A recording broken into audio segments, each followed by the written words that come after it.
Corey? He's probably muted. Corey. I hear you guys. You don't have to clap. There we You go. didn't say anything. You good? You didn't even like facially Here, let me turn that light react off. or anything. I'm putting this right in the beginning of our video.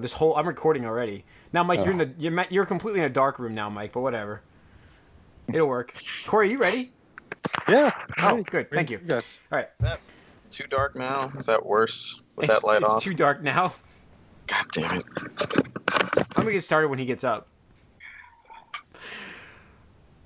Greetings and welcome, everyone, to All You Can Geek Gamescast, episode 315. Turn the lights on.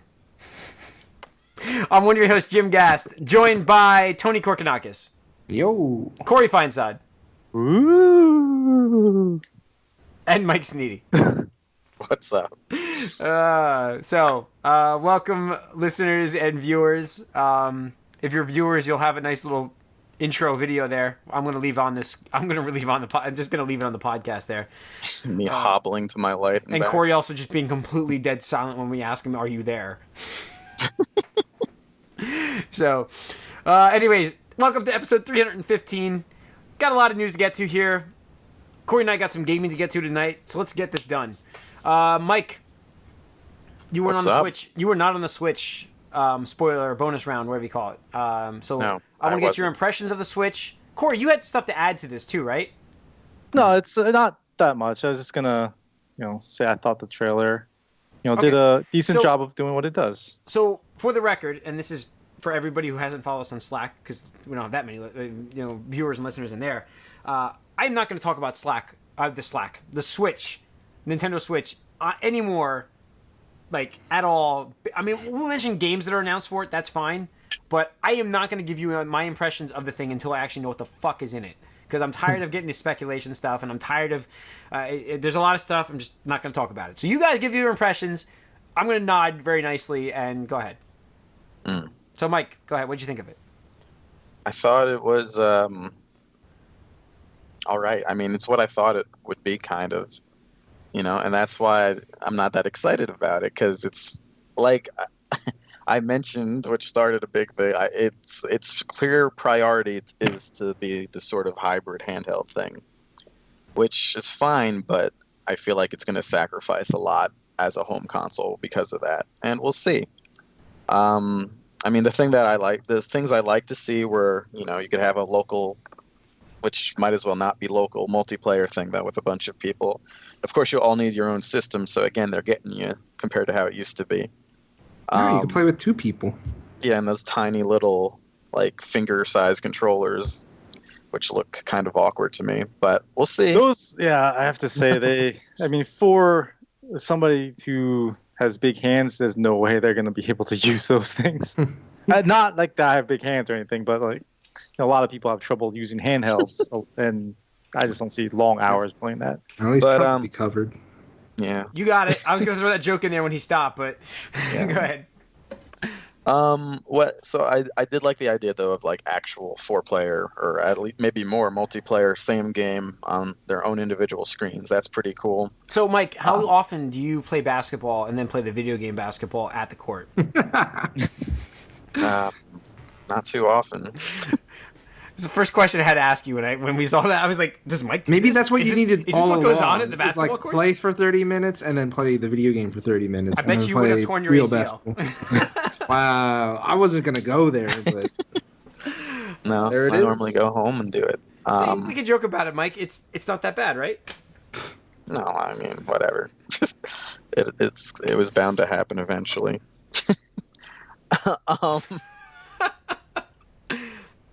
Anyway, so I don't know, and then I like the idea of it maybe being playable on a plane, since with its own stand, it makes it a little more convenient to me than like holding something and looking at it the whole time. So I see like some appeal, even though I'm not a big mobile gamer at all. But if it's gonna like sort of handcuff what it can do as a home console, which we don't know, but you get the feeling it's just gonna be maybe on par with the current systems. Well, again, we don't know for sure, but I just don't see third parties supporting it like more than a year or two down the road again, and it just seems like the same type of thing that we've been dealing with from Nintendo for a little while now. So, I mean, that's my impressions, and again, there's nothing really that makes me want to get one right now, especially since I'm not a huge Zelda fan, but my brother is. Listen, but we have a Wii U, and we can do that there. There's a lot of speculation about it. We don't know any details. They have not said anything about it officially. They just gave us the trailer to generate this kind of conversation. Exactly.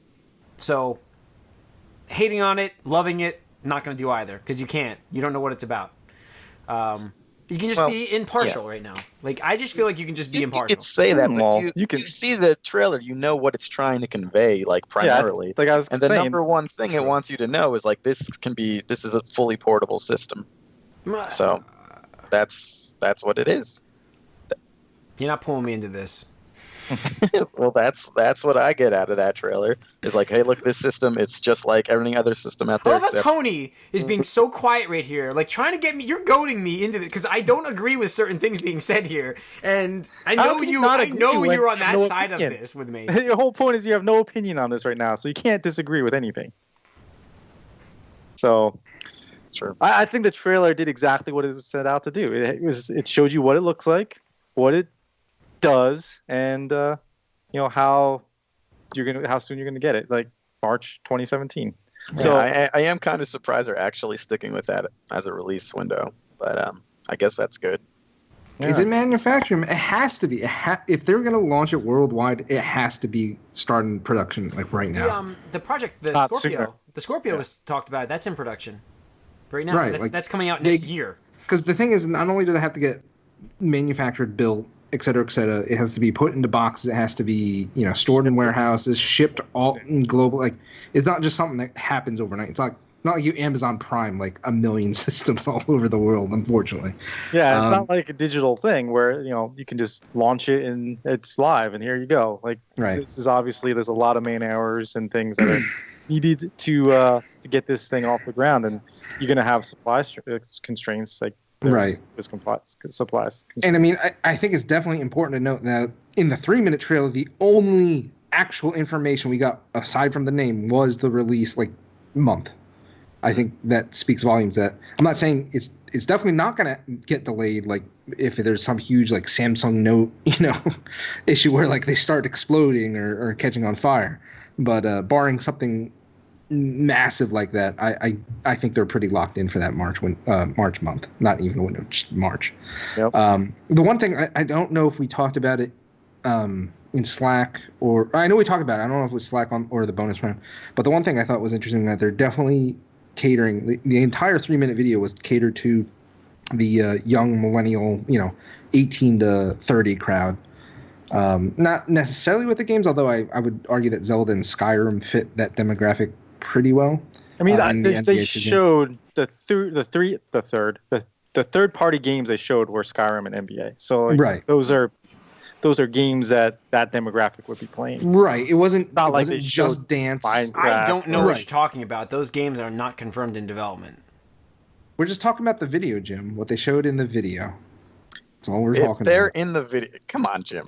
Those games, official response from those companies. We cannot at this time confirm games that are in development or not in development for that system.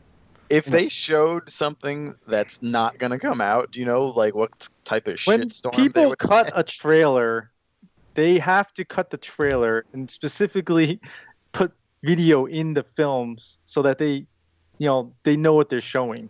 Yeah. And it's been confirmed that none of the people playing these systems were actually playing anything. So right, it was all green screen. So right, so when they show an image on the screen, it's because they specifically put that image on there.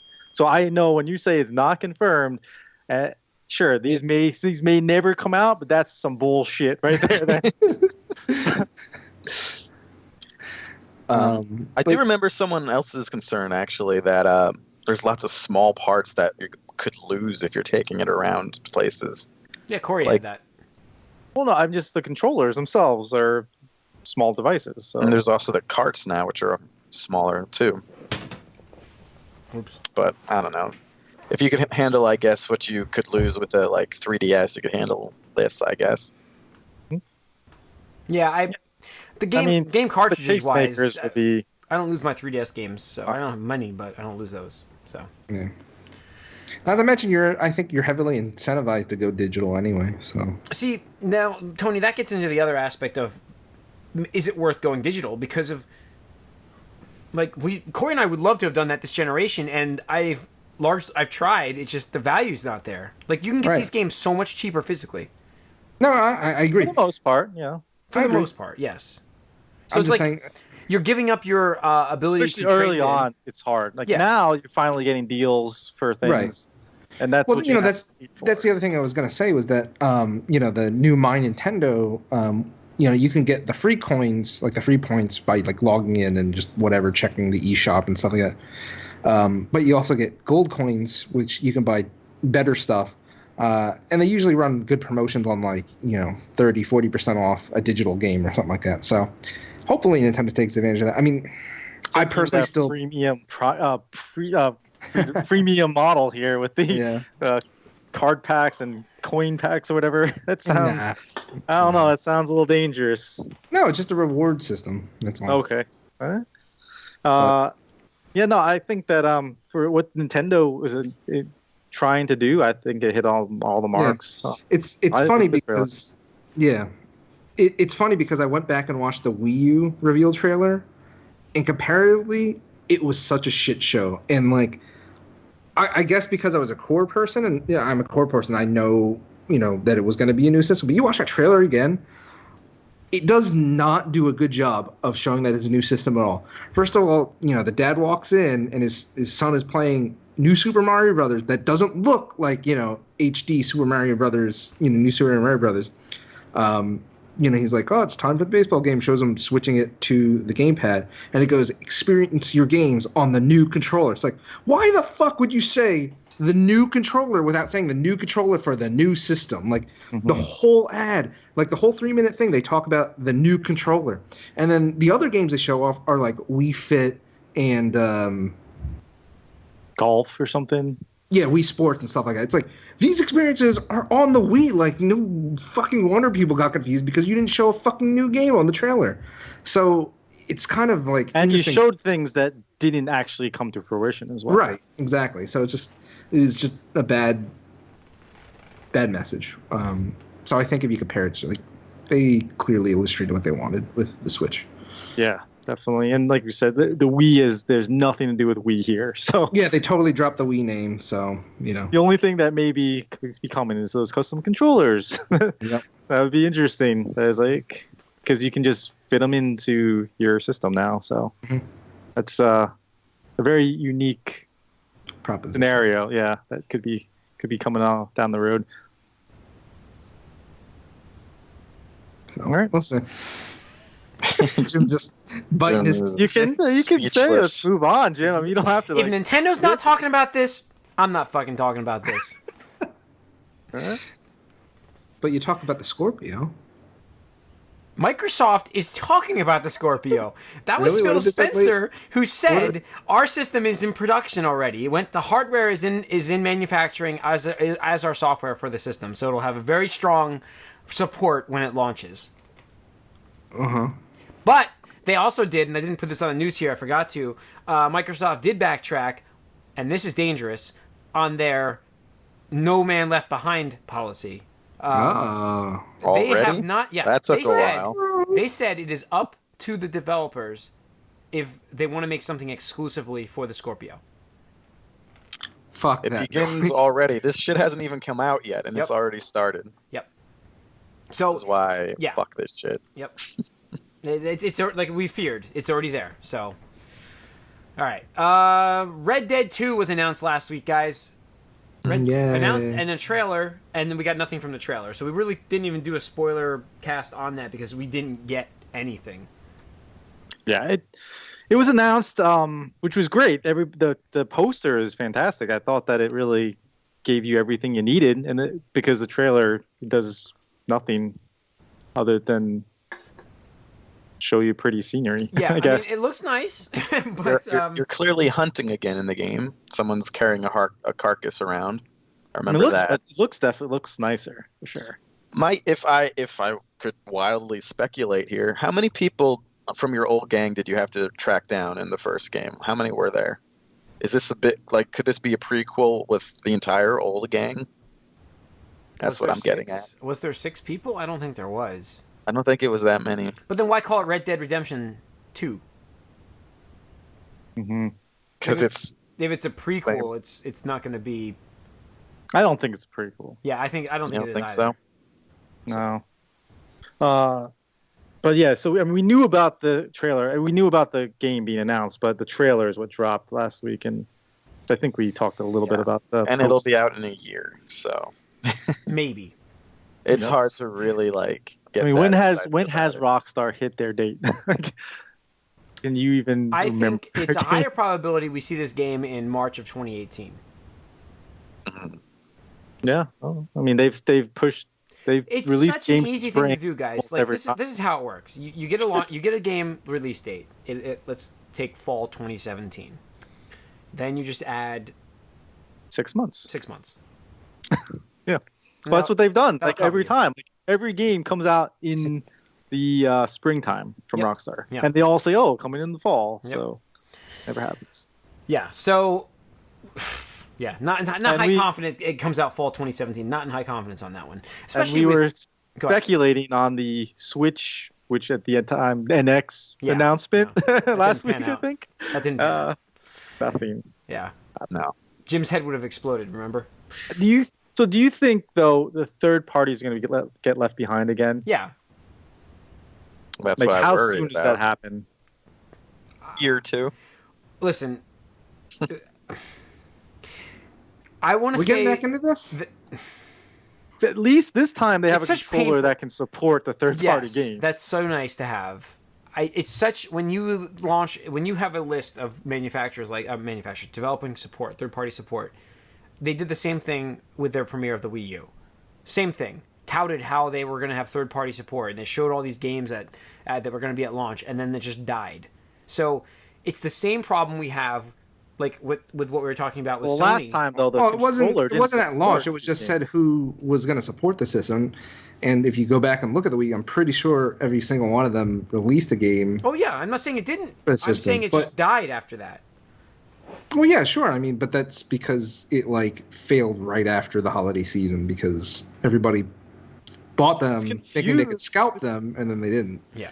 So everyone was confused about what the system was. Nobody understood what it was. They didn't, and then it was underpowered out of the gate, and then it couldn't support third-party games that Xbox and PlayStation had because the controller didn't have enough buttons. So now all of this could happen again with this Switch. Doom. All of that could happen. It could, but at least they have a controller that can support these games, and it may be underpowered. But if people are making games for PlayStation 4. Who knows how easy it is or not easy to convert. Here's the important thing is it's not even necessarily graphical power. It's nothing with the GPU so much as it's going to be with the processing power of the CPU. Not to mention that the Switch right out of the gate has already gotten Unreal 4 engine support and Unity support, which is just huge for big games or small games. 80% of the games are exactly. made on those. So even if say I don't know a new Assassin's Creed or whatever, it's definitely not going to run or look as good as the PlayStation 4 version or the Xbox One, or Scorpio, whatever you want to call it. But a scaled down version at 720p, it might be able to do it. We don't know. This is just speculation, but at least it can run the engine. So I think as long as we're not getting these the portable versions of games like you got on Vita and things like that, where you're trying to give you the full console experience, but it really can't do it. So you just make this bite-sized version. As long as you're not getting that, I think you'll be okay. You got to build these for the system, and hopefully this is close enough to what PS4 and Xbox have that the developers say it's why not just put it out on the system as well, because we're making it the other ones. It's got to be competitive, kind of like it was a few generations back with the PlayStation 2, Xbox, and GameCube. There were graphical differences, and it was weird because they sort of had their own strengths and weaknesses, so things looked different, but they all ran the same games. There was not a big problem. They were all in the same ballpark. I don't know if this is going to get there, though. That's what. Well, it's Jim's point is we have no idea what I know what's inside. and that's been the biggest problem for Nintendo the last generation and a half. Obviously, the Wii was real successful doing its own thing, but it didn't really have successful ports in my mind ever, too often at least. So it wasn't the same as like not in the same ballpark as say like the GameCube and the Xbox. You know, they need to be within the same ballpark and run the same engines, like you said, not something totally different, like how the Force Awakens on the Wii is a totally different game than it was on the 360. Call of Duty, same thing. Yeah. Right. So, I mean, it's going to be dependent on that, but I think at least being able to run on Unreal Engine 4 is like huge because so many of the games that are on that now, it was really shitty that Wii U couldn't handle it effectively, or they didn't want to invest the resources and time and money and effort getting that out there because, this is, again, flopped right out of the gate after the holiday season. Yeah. The other thing I forget if I mentioned, but like the rumors has it that the screen is going to be a multi-touch screen, which would further go to support the fact that the games that Nintendo is developing for mobile, like Super Mario Run and the eventual Animal Crossing and Fire Emblem games, will be playable on the NX. And not only if it does have that capability, and Nintendo not only goes for like traditional console and handheld third parties, but they go after the like mobile developers, like people that are on the App Store or the Google Play Store. I mean, if you're a developer of that and Nintendo made it easy for you to port your game to the eShop like that, I mean, that seems like a no-brainer too, because it's like, well, yeah, why not? And then now you expand your... It's about messaging, though, too, because Vita had a phone app area also. Nobody knew about it. Nobody cared about it. I mean, it was like all the Android apps that were out there you could get on Vita. So right, and this is again pure speculation, and that's exactly why what you just said, Corey, is why I don't think they mentioned any of that in the ad, because they don't want to get that confusion out there. I mean, one of the biggest things that Nintendo needs to get right is networking. They are way behind Xbox, and even PlayStation is way behind Xbox, and they're way behind PlayStation. So they need to get that worked out, figure out how our user names and gamer tags or whatever are going to work on the system, because it needs to be universal now. You can't worry about if I'm buying something on virtual console or virtual this and buying it physically, digital. All those things have to get that worked out, because that's another question mark that Nintendo hasn't really been able to check that box off. Right. So hopefully they've learned something from their past and their competitors. Yeah. They haven't shown that they ever have, so I don't hold my breath. It'd be awesome, but I don't hold my breath. Especially if they're launching. Never mind. We almost got him. We almost went in there. The Last Guardian. You're right, Tony. This is gonna be tough. The Last Guardian has gone gold, and so Jim loses a bet, but happy to lose a bet again. I like when I lose bets like this. So, Corey, you got to come up with a movie I have to watch. Yeah. Well, we're doing a Twitter poll or something for... We got to do a Twitter poll. Listeners, viewers, we're going to do a Twitter poll, so watch for this, for picking a movie. So we got to get nominations, and then we're going to put them on there as a choice. So you get a couple weeks, we'll find out if I lose my bet, too. We should... And again, this is one that I hope to lose. Yeah. Is Diablo 4 going to be announced at BlizzCon? So if Corey loses or if I lose, one of us, we're going to start polling. So if we do that as a combined thing, we're going to watch one movie combined, because I owe him a movie for Daredevil. So we're going to combine that movie, and we'll watch that. So we're going to have a poll, and we'll have suggested crappy movies that you can vote on for us to watch. It'll only be the winner, obviously, but who knows? Maybe the runner-up we'll move that to somebody else, and I do owe a movie. So we'll see. But so vote. Look for that on Twitter very soon. We'll announce it as soon as we have it. We have to make sure that the bet is... I lose the bet first. Yeah, but we can get some nomination ideas together. So yeah, definitely send us some ideas. We should have mentioned this in the movie cast episode. Jeez. So if you have suggestions for stuff for us to watch, send it in to us, podcast@allygeek.net, direct messages at allygeek on Twitter, Facebook. Just throw it up there. And we'll kind of threw some out there already with those bad sequels to horror films. Yeah. So, all right. What else we got in news? PS4 Pro. Worst presentation ever. But Mark Cerny has been coming out saying that finally explaining himself a little better. He's not a salesman. Like, he's not a guy that should be presenting us these systems. He's a technical guy. He knows what he's talking about, but because of that, he gets It's like you get Steve Wozniak up on stage instead of having Steve Jobs. Like, you don't get Wozniak. He's the guy that makes the stuff. Like, he actually knew what he was doing. Yeah. But he can't present it. So he was in an interview finally talking about what the PS4 Pro is going to be able to do, not just 4K, and how it's going to be more resource management availability, because they're going to actually throw an extra gig of RAM available. Just weird. Just one extra gig of RAM. It's only one extra gig, but it's DRAM. It's not even it's an older RAM. It's just all it is for is app switching. So they're adding this functionality in that is going to enable them to be a lot more, to be able to run more apps in the background. So you'll run your game and your movie app or whatever you're watching, and you'll be able to switch back and forth gaming-wise to another game as well. And it's all managed from the RAM, as opposed to it losing your spot if you were to switch and switch back and forth between Netflix and the game. Yeah, I mean, it'll be snappier. So yeah, it does that kind of already, but yeah. Yeah. So kind of, exactly. And the other thing that this is adding into it is the other thing they don't talk about is the fact that they're starting to do scalable resolutions like the Xbox has been doing. So, well, it's going to have to if it's going to have semi 4K support. But it's even doing that with 1080p. I don't know what that was. So they're going to be doing scalable, automatic scaling graphics like they do with the Xbox One has been doing to trick the 1080p thing.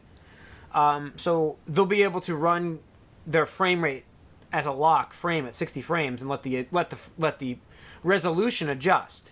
So the resolution will be able to adjust a lot less on these games that are more demanding on the Pro. So the Pro at 1080p, yes, it's going to run the same, but that frame rate's going to get locked a lot easier from the developers, and it will be locked more on most of the games that hit it. He didn't say every game still, but he said most. Blah blah blah blah blah blah blah blah blah. The second thing, or the third thing, is like PlayStation VR games are able to do 90 frames.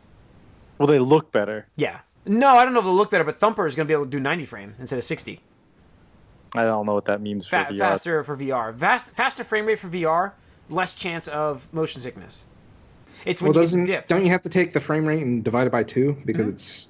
Yes. So you're getting 30-30, and now you get 45-45. So you get more stable frame rates, though. So VR, like we've always assumed, this is actually going to be better for it because it will be able to run these games without dipping in the frame rates. And that's probably one of the things. That's one of the things we speculated for a while. Yep.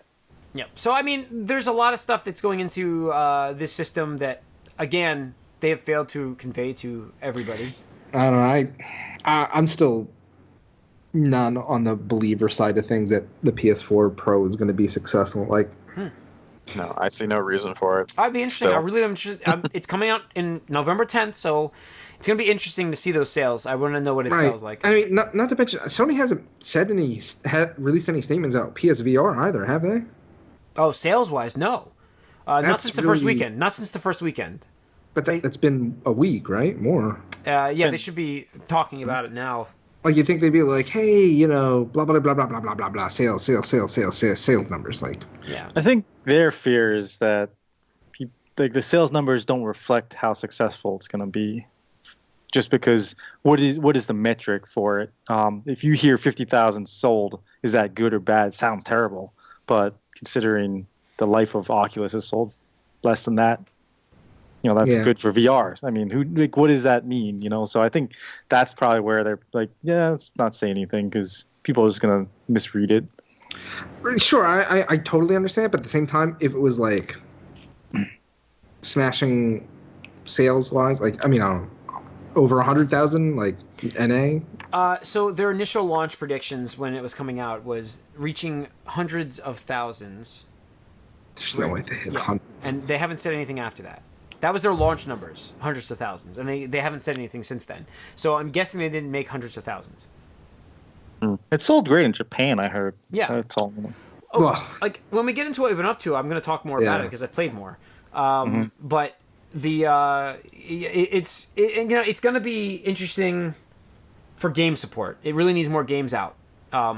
So there's no killer app like Tony said. There's games are getting pushed now that we thought were going to be out next month. Generation of delays, man. Yeah. VR is not safe. No, it's not. You're not even safe in the virtual reality world. The real world and the virtual reality collide. So, all right. What else? Video game voice actors are striking, or they might. I think they are. They started today, I think, is the idea. Okay.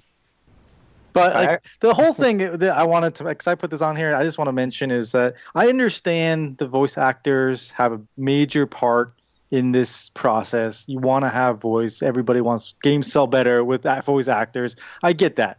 But they are the 1% of what makes this game.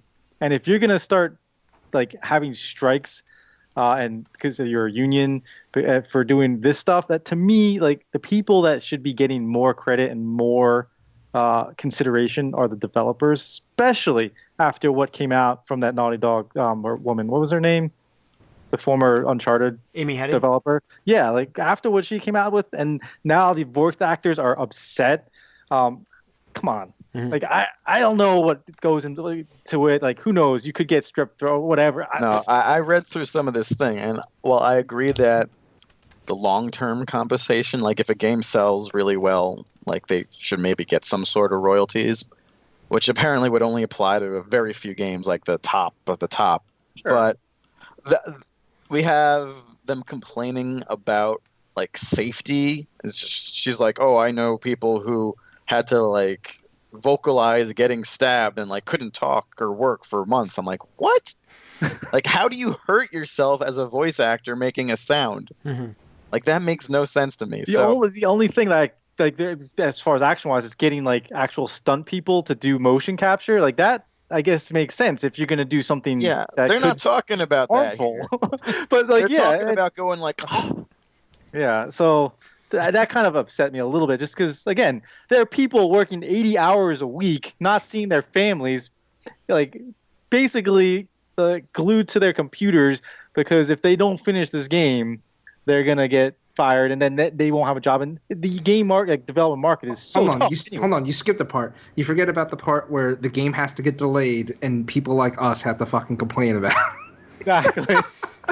And then as we literally just did, fucking done. It gets delayed for 6 months, so you're still working on it for 6 months. Yeah.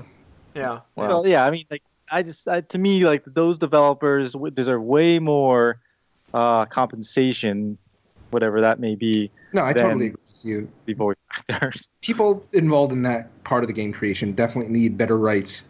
And honestly, like, I, was looking into that years ago, when I was going to college and stuff. And, back then it was bad, but now it just seems to have gotten worse, like, fuck that. 80 hours a week. Like, and most of these people, like, yeah, you get hired for a game. It's like, for 6 months to a year or whatever it is, and then that game goes out and you're done. That's it. Right. Now you got to look for another job. Yeah. And not to mention, at least back in the day, like you were one of maybe like 50 or so, 100 at most. Now it's like, what, you're one of like 600 people working on the game at most. Like you don't even like have a huge part. It's like you might like be in charge of like making the rocks. It's like, dude, I made the rocks in fucking Uncharted. Like, oh, dude, sweet, high five.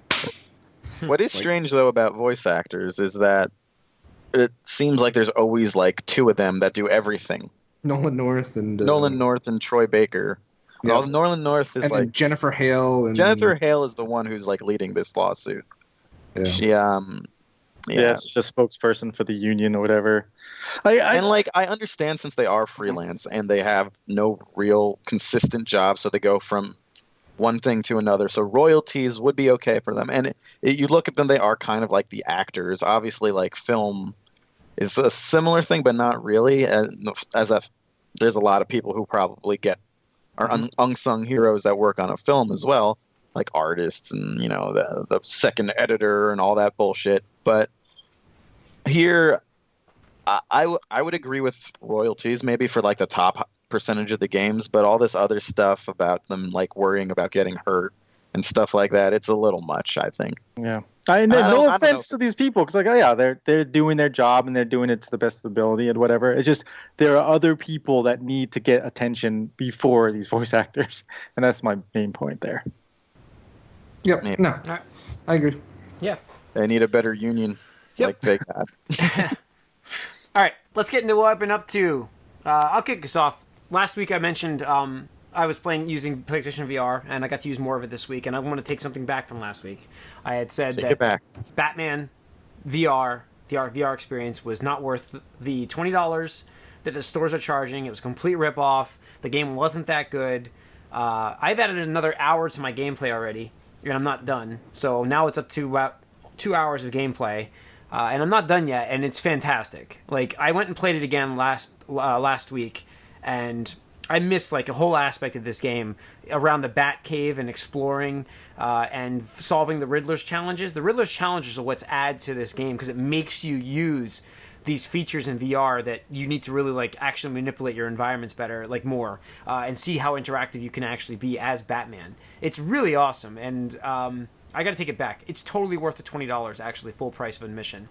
I didn't pay that, but it's totally worth full price. So I want to apologize if you've been swayed, but if you have a VR system, PlayStation VR, this is a must-own because it's absolutely worth getting and enjoying your PlayStation VR the most out of anything other experience. So I really, really liked it now. I got to play a couple more things in VR. I got to play the PlayStation VR Playroom, and experienced the concept for a platforming game. Oh my god, it was awesome. It was really cool. Like, you're basically like an overlord view of the character below you. You use a controller to move him around still, but you can move your head to kind of look to the side to see where there's enemies coming, and it's completely you got to pay attention to your surroundings, and use you can move around and jump them. It was like basically the character controlled very much like Mario because he had a double jump. It kind of felt like Mario World. It really did. So Super Mario 64 actually felt very much like that, and you use your controller to interact with the environments to help the character, the little robot from VR Room, get through, and you're trying to collect your other robots. But it was really cool, like really cool concept, and it makes me really look forward to a platformer, which we really need on this system. So I hope something's being made for this. Crash Bandicoot, something. But it really makes me wonder, like, if Nintendo embraced VR, what kind of experiences we could get with Mario. It would be really cool. Like as I'm playing that, I'm like, this could be really cool with Mario in it because it felt like it. But you hate motion controls. It wasn't motion controls. I still controlled him without it. You just move your head to look around as it helped you interact with the environment. You didn't move the character that way. I wasn't frustrated ever moving the character. So. But yeah, so that's really what I've been up to gaming-wise. Not much more than that. PlayStation VR. And hopefully tonight some Gears. So let's move on. Tony, what have you been up to? Nothing new. Just playing League of Legends. The end of the. I think I mentioned this in person, but I'll mention it on the podcast. So League of Legends does a yearly system for its like ranked ladder, and we're winding down now. It's like the last couple of weeks, so I just kind of dipped back into the game to finish out the season because they're making, major changes, and it's like, all right, well, let me try these characters before they change forever, because it's like, oh, you're totally revamping this character, which kind of scares me for Overwatch because I know it's inevitable. Like we've already said, that Symmetra probably is getting completely reworked, and I kind of expect one for Torbjorn sooner or later because I never see him at all anymore, even in casual play. Did we talk about that on the podcast, the Overwatch No. PTR? We talked about it a lot on Slack, but Slack, that's not here. We can talk about it when we go to what I've been up to, because that's all I've been playing. That's all I've been. Mike, what have you been up to? Overwatch. Yeah, I've been playing it a bit. I reached platinum. Nice. So I moved on up. I'm like 6 points over the threshold, but I'm there. So yeah, just I don't know. Zenyatta's still serving me really well. If we play together, I know you guys have tinkered with him, so I don't know. I'm still probably would like to claim him if we all play together, because he's what brought me from when I dropped down to 17 something up to platinum now in this last week or two. So he's really been good. But yeah, so I've been paying more attention to the community outside of Overwatch now that I'm back into it, and there's all this stuff happening on the PTR right now, which is basically their test server for all the patches and stuff they're going to do for the game. And there's some stuff there that's interesting, but it looks like lots of big changes are coming, like we said. Yeah. And the one thing One thing they're talking about, which they will probably go ahead and do in the final game, is they're going to make ultimates way less frequent by giving, what was it, 25%? It's 25% increase to all charge. Alt charge times, really. Mm-hmm. Yeah, so it's going to take that much longer for ultimates to happen, which I guess is probably be for the best. Probably because, like one less ultimate a game.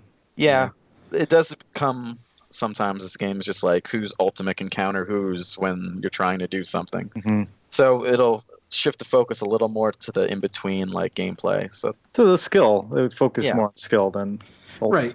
Like what I said in Slack, I still firmly believe it. The frustrating part of me is like, okay, so you have bad teammates, and that's one thing. Like if they're not helping you coordinate, or they're just not grouping up or doing their role, that's one thing. But the other thing that is completely backbreaking in this game is because if they do poorly, like that's just helping the enemy team achieve their ult, build up their ults faster, and thus, in my case, most of the time, not all the time, a lot of the time, you know, using their ults to kill me. It's like, you fucking have your ult already? Like, how? Like, I'm at 70% and you're at 100. It's like, I died because I didn't expect them to have their ult right then. It's like, frustrating. Yeah, no, there's so much, like, Junkrat has, like, 2 ults in, like, the span of a minute, and you're like, how did this happen? Yeah. What did you guys What did you guys do for him? Right. Yeah. But, I mean, while initially you're, like, worried that, you know, ooh, less ults, that's no fun, it's probably for the best. There's other things going on, like obviously Torbjorn's getting some buffs that I don't really understand how they'll help him. Well, all of this is still conditional because apparently the PTR, they're changing it. It's more of a test ground than it used to be. Yeah, they said that they're gonna do more aggressive testing and changes on the PTR that might not necessarily make it into the final game. Mm-hmm. But basically, the biggest thing with Torbjorn is they're going to let his scrap build up passively, in addition to picking it up off defeated enemies, which like his scrap. Okay. Armor packs are important, man. Yeah, they are. No, Extra armor is so nice in the game. It's nice, but it's not exactly. And because he's not really relevant in the competitive scene, like it sucks to not have that part, but you really can't waste it on. You can't waste a slot with him, but like hopefully it adds to his relevance. Right. I think it's good that he passively gains you know, junk or scrap, whatever. Yeah. But I don't like how they nerfed how much you get from a dead, you know, enemy champion because, like, honestly, part of it is just being able to quickly gather it up and just, like, drop a couple for your team. Like, the way it sounds like now is, like, I don't know, because I haven't played it, obviously, but I just feel it's going to not be enough. But the way the character is designed, if you go out and pick up scrap, a lot of times you're going out in the open to get killed. Like, so it actually helps his character being able to passively do it. No, I'm not saying I don't want the passive. I don't see why they have to nerf the. Oh, yeah, because like I just said, if you take, it's 40% less. Yeah, you know, so if like you take the chance to go out there and get that scrap, you should get the same amount. You're right. I got you there. Yeah. You shouldn't be penalized to go do that. So you kind of. But they're also supposedly increasing his hammer speed, which is good. But like, his turrets need to be like reworked in some way. I know he's still somewhat. It'll be faster healing then for the turrets. Yeah, that's true. So. But I guess that's it for him. Diva's getting some buffs, which I don't think she needs. She always needs those buffs, man. She's getting 100 extra points of health and quicker move speed. Shooting 25% faster. Yeah, it's gonna be amazing. I see her a lot already, and can't be stronger. Right. Can't be stronger. She's already the best around. So. A lot of actually competitive, like people say she's like useless, but I do pretty well in competitive play with her. So yeah, well, no, that's good. They're nerfing Anna. Also. They're killing me with Anna because I'm just starting to get good with her, and now they're going to make her nano boost not increase speed, which is like most of what it does.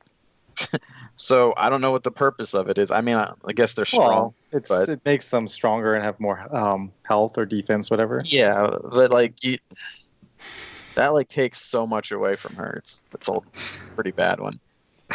I think at least. Relevant speaking, I posted an image in the Skype channel for what exactly you're talking about. I wish we could post this in the stream. This would be perfect. But yeah, it's a perfect comic. But No, there it is. Thanks, Corey. The Junkrat's the best with the diva right there. Nice. That's awesome. So. So I played some Overwatch also, and I was climbing up a little bit, and then I got disconnected during a match. And I lost 50 points for that. Ugh. Like 50 points. Plus, I got suspended. Yeah. I exited out after we lost. This is a few weeks ago while things were going bad, and I did it too soon. I did it too soon. I didn't look, and you lose so many points, and you have to wait 10 minutes to play again. Yeah, and so I don't understand how anyone leaves on purpose, especially while the game is still in the balance. But it happens. It happened to me last night. I don't know what these people are doing. I'm on the downward trend on Overwatch, downward trending. Yep. Like I was making my way up, and then just started making my way down. It's because you haven't played with us. Yeah, I haven't been on to play. I'm sorry, guys. Yeah, I'm surprised that Mike's been doing fine. You got to be someone like Zenyatta because if you're then you good can with heal and DPS at the same time. You can like make it. You see every matchup that happens, you're like, I'm gonna make you win this fight and make you win this fight just by putting both of your orbs on the respective people. Like that's most of what you do. So you can. I mean, you sway. You can really sway things a lot with him. And like you got to like, especially when you're climbing, because your team really is pretty bad when you're in like the 1700s. Yeah. So I've been playing with a few people, and I was playing with. What happened was there was a group of people. One person was diamond in the group, and the other person was silver. So we had, I don't know, like they were close enough that we could just barely play together. And then we got pulled into these matches where the other teams were just so much better. Like, so you don't want to. He could have dropped too, the diamond guy. Yeah, sure, absolutely. But you can also check people's rank. Just go to their career profile and see where it's at. So, but yeah, so it's just it wasn't worth playing with that guy. I was like, oh man, he's pulling all these other diamond people in. And then I did play Gears for multiplayer because I'm waiting on Jim to do the campaign. Yes. And like going from like Overwatch and Destiny to Gears 4, it's like so crazy because they play so differently. It's very, very hard to switch back and forth consistently. You guys will never play Overwatch.